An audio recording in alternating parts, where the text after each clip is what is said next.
Hello everyone, and this is Metz and Matteo Presents Inspiration Friday, and this is Matteo on our second attempt of trying to do the show. Instagram is, like all technology, giving us problems, but we're trying to do a live show for the first time. Oh, and Teresa finally showed up. Okay, so my name is Matteo. My name is Matthew, but I go by Matteo. And Teresa is Metz, and she's the other part of Metz and Matteo. And today we're trying our first live show, and I'm going to be inviting her to discuss August's topic, the origins of inspiration. And so let me try and do a thing here, and she waved at me. So without further ado, here is Metz. Now we're waiting for her. And like all technology, wait. There she is. There's Metz. There I am. Welcome to the show. Hello.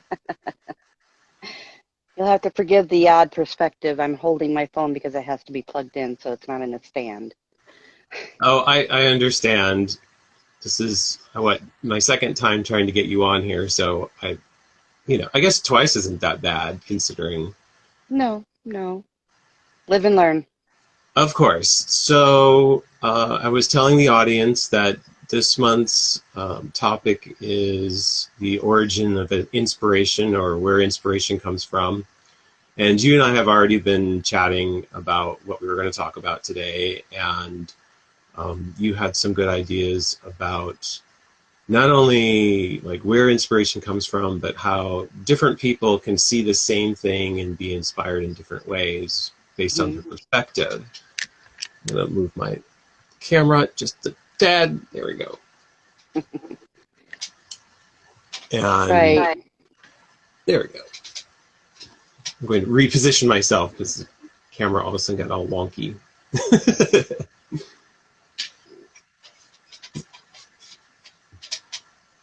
So did you have an example of Well, like we were talking about, something as simple as seeing clouds in the sky can bring that source of inspiration. It does bring the source of inspiration to so many people. You see the shapes and like, oh, I see a dolphin, I see a cat, and then you see so many things in media about daydreaming while you're staring at the clouds, and there's so many paintings and photographs of clouds and all the different configurations, and stormy or bright and fluffy or wispy, and it's really a boundless source of inspiration, but it hits so many people in so many different ways. and that's true. And it's funny because when you were saying that, I just had a flashback of one of our trips to the Art Institute of Chicago and the Hmm. giant George O'Keeffe painting that I think is still in one of their stairwells, because it's so huge they don't have very many places to put it, of Hmm. just clouds that she painted when she was living in New Mexico, of just the impression that she got from the sky. And she painted the clouds, and I don't think she painted animals. There wasn't anything in particular. I think she painted it as she saw it and felt it, but not sort of an interpretation. Hmm. Um, but yeah, that's clouds seem to be a theme in so many pieces of artwork. But just as a kid, just lying on your back and looking at them and dreaming of the world and what's going to happen and where you might end up and what things might look like up there. And Yeah, that's yeah. a human tendency to how our brain works, is to look for patterns and things. And And it always it's very often depicted as an escape. You equate them with, like you said, laying on your back and daydreaming and wondering, and for so many, if they're going through a difficult time, or just you know wanting some kind of an escape. You know, there's the fantasies of living amongst the clouds. They look so solid at times, and like mountains themselves, and towering, and like they could just hold up a whole nother world up there. Yes, and I think I had mentioned, like when we went out into our road trip several weeks ago, or it's probably been a month now, retracing our steps of what we were doing the summer before we moved to San Diego. It was two summers, I think, Hmm. running around the countryside and just trying to amuse ourselves in a small town, and taking pictures. But we retraced some of those steps, trying to find some of the places that we'd photographed. And we ended up at a cemetery. We were looking for a tree that I had photographed, which, by the way, I actually went back and looked at the old photograph, and it was a pine tree. So we did not find the tree that we thought we found. Though we did find another pretty tree, that I Well, have yet to develop the film on, but hopefully someday I can print that and show the two trees together. But well, we that ended. sure hits home with the whole "you can't go back again" thing. Everything's always changing. Oh no, yeah, it's such an apropos metaphor. Yeah, you can never quite go home again. Yeah. But it was a beautiful day, and it was almost a clear sky, and there were just white fluffy clouds floating around, and both you and I were taking pictures of the sky, sort of Hmm. distracted from what was, sort of around us on the level plane, and looking skyward. And I was taking a course on Coursera, that's put on by MoMA. I'm trying to remember the name of the title. It's Seeing Through Photography, I think. And in one of the lessons, there was an interview with photographer Vic Muniz, Hmm. and he was talking about how he went to go see a show at MoMA in the 90s of Alfred Stieglitz's photographs that he made of clouds called equivalents. And he was really the first one, I think, it's to do a series of photographs of abstracted clouds. And he saw them as pure formal expressions of his inner emotion and psychology. So he had an emotional response to the clouds, and then tried to represent them in something real. And Hmm. he went to go see that, and as he was leaving, in one of the rooms, I think it was in the hallway or something, I haven't been to MoMA, um, there's a tile floor made out of marble tiles. And he looked down, and marbles have swirls of different minerals in there, and he said they look like clouds. So he ran out, got his camera, made some, I think he took like a flashlight for lighting, and cut out some shapes, I think some circles, so to make it look like the sun, and just like took photographs of the floor that looked like clouds, that looked like Stieglitz photographs of clouds. And so it was sort of a extension and representation. And so I'm out there taking photographs of clouds and going, wow, I'm doing what these people have done. Yeah. um, and so sort of like inspiration stacked on sort of inspiration of like, it made me also think about that everything's already been done kind of concept, but Hmm. hasn't, because I haven't done it yet, in a sense. So yes, people have taken pictures of clouds. Billions of people seem to have taken pictures of clouds if you look on the internet. But I'm having my own experience with this, and I, I don't know. It's just interesting how things pop up, and this relates back to July's topic of happenstance and chance, and Hmm. inspiration can't be planned. You can't, you know. I think that's I when can. people get into I, writer's block. yeah. Well, I can remember stepping out of my apartment door in New York one night, and it was very late summer, very early autumn, and I think it was very late. Actually, it might have been mid-autumn, and so the trees were still had some leaves on them, and through the branches of the trees, I could just see a bit of the crescent moon, and there were clouds scudding across it.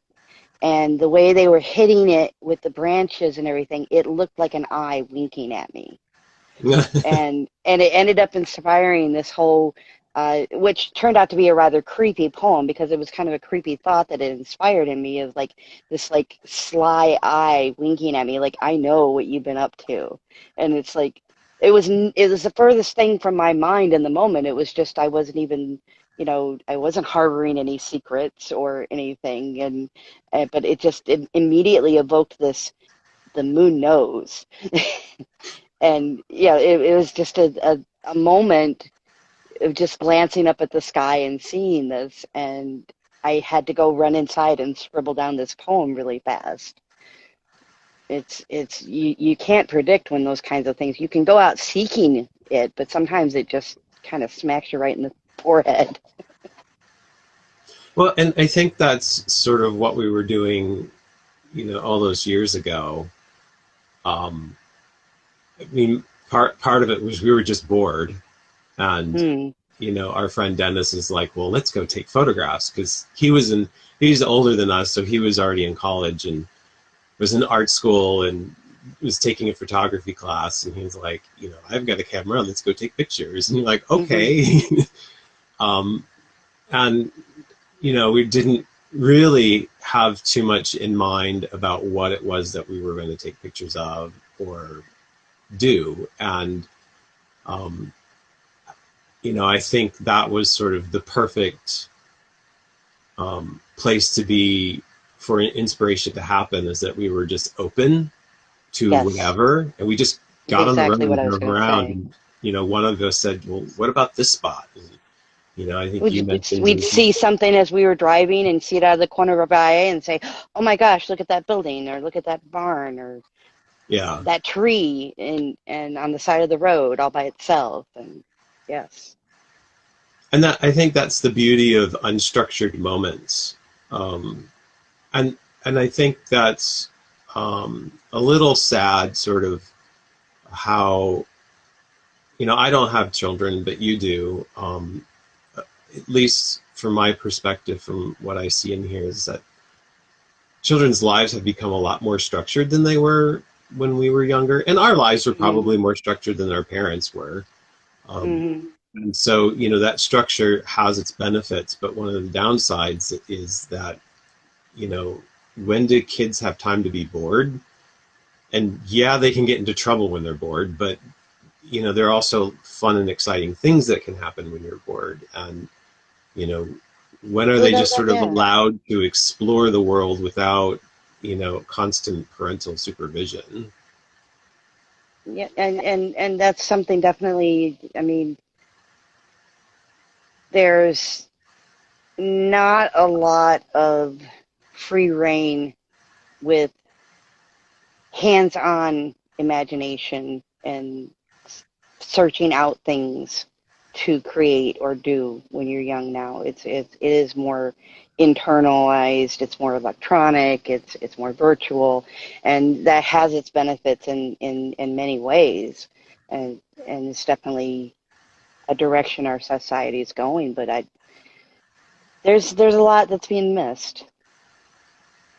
Well, I we mean, wouldn't be it's able to sad. right now if it wasn't for the virtual.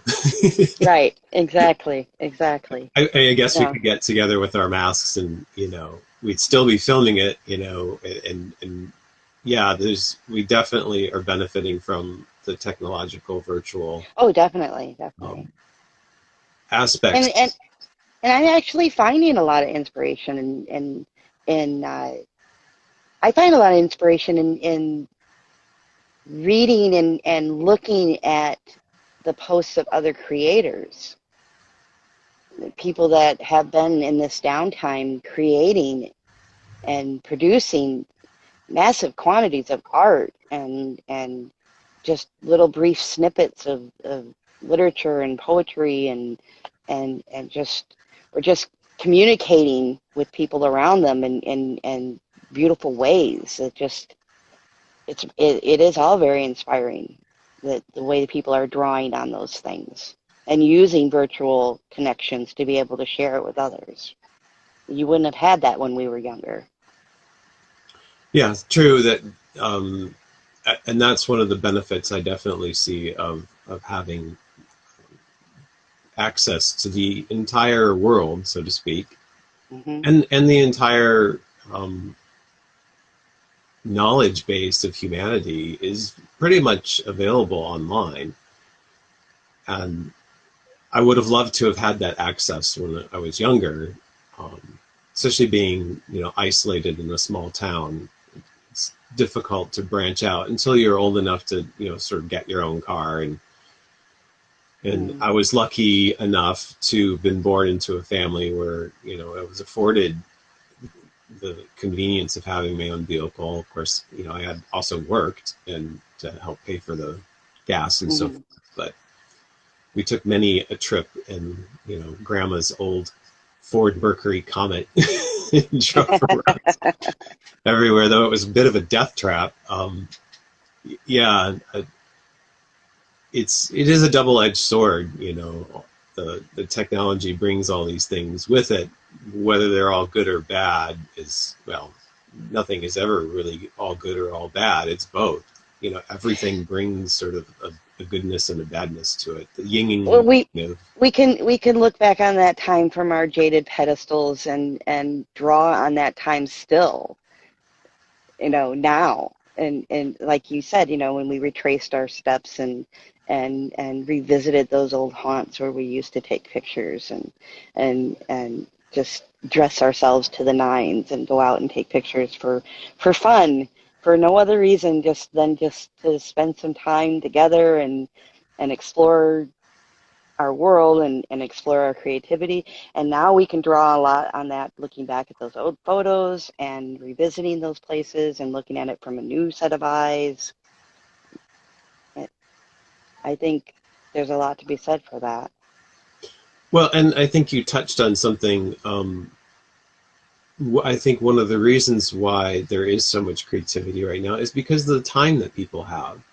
Hmm. They're forced to be out of work or to work from home, and it's obviously catastrophic for some people to be in that situation where they don't have income coming in and they don't have a buffer to live off of. But it's it's forcing us sort of to slow down and, almost stop the sort of rat race that we all live of, like, you wake up and you go to work and you take your kids here and you pick your kids up and the kids are there and the kids are at school, and Hmm. everyone is sort of on this treadmill, and it's forced us to stop, actually spend time with each other, whether we like it or not, and to slow our minds down, and forced us sort of into this contemplation of, is that really a life I want to have? What is important? What do I want to go back to that I do like, that it is important to me?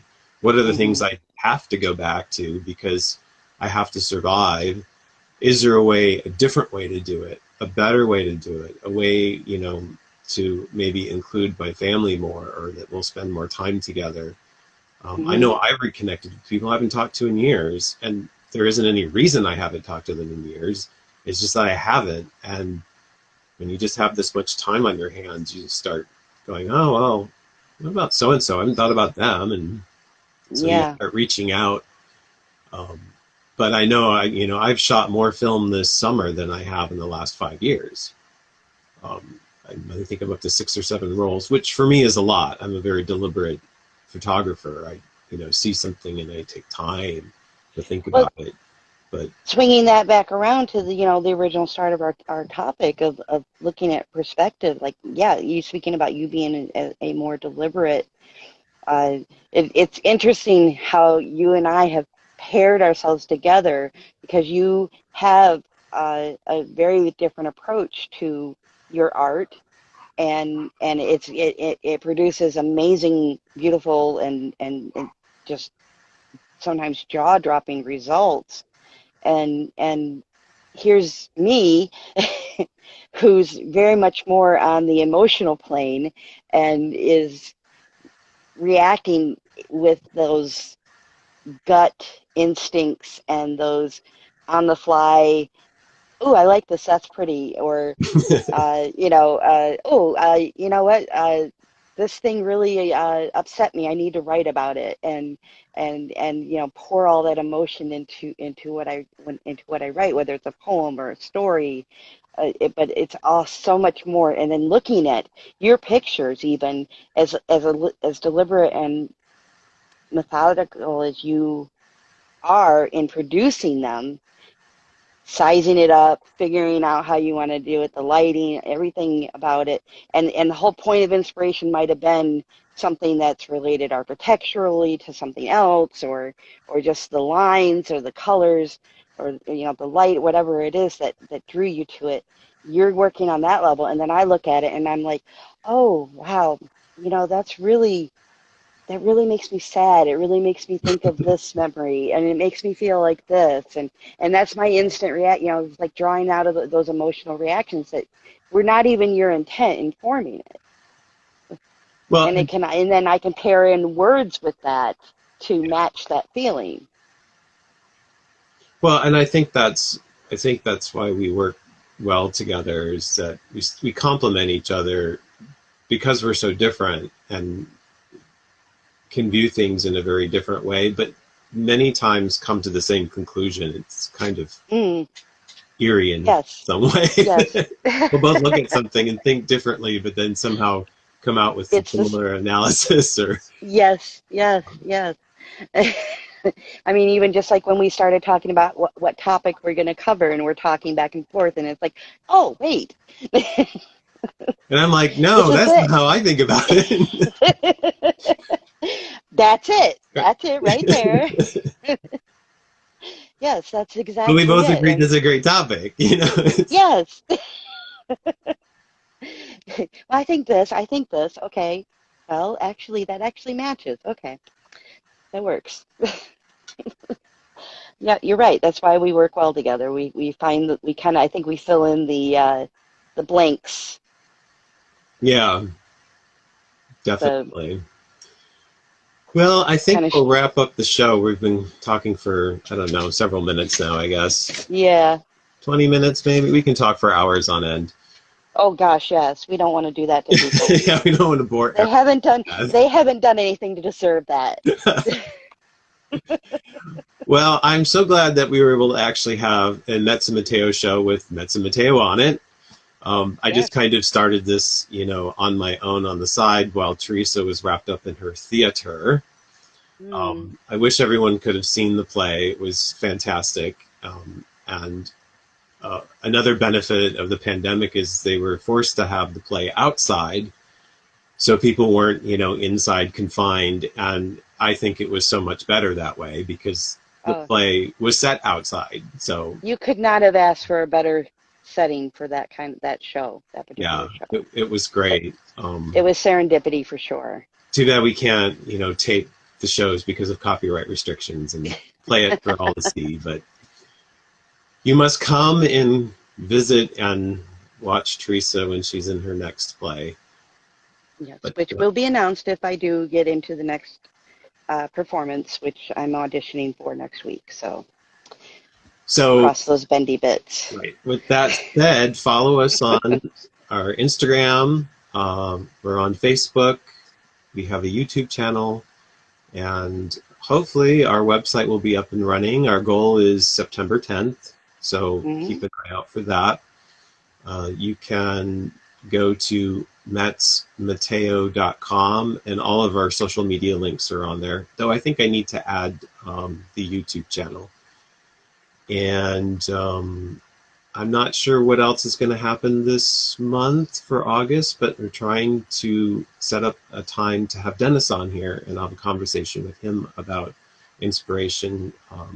He sort of is the glue that held our threesome together, and was very inspirational and getting us started, in me in photography, and I think Teresa in the writing, and Do you think that he would take offense if we were to call him the fertilizer to our sprouts? not sure if he would quite. But he was the one of the three of us who lived on a farm. I'm just saying, I mean, Yeah. we wouldn't have grown into the people we are today if he hadn't taken us under his wing. So, Very true. Okay, well, thanks for all right. watching, and I'll post this to Facebook and Instagram, and it will be on IGTV if you'd like to see it again or share with your friends. Bye, all. See you next week. Bye.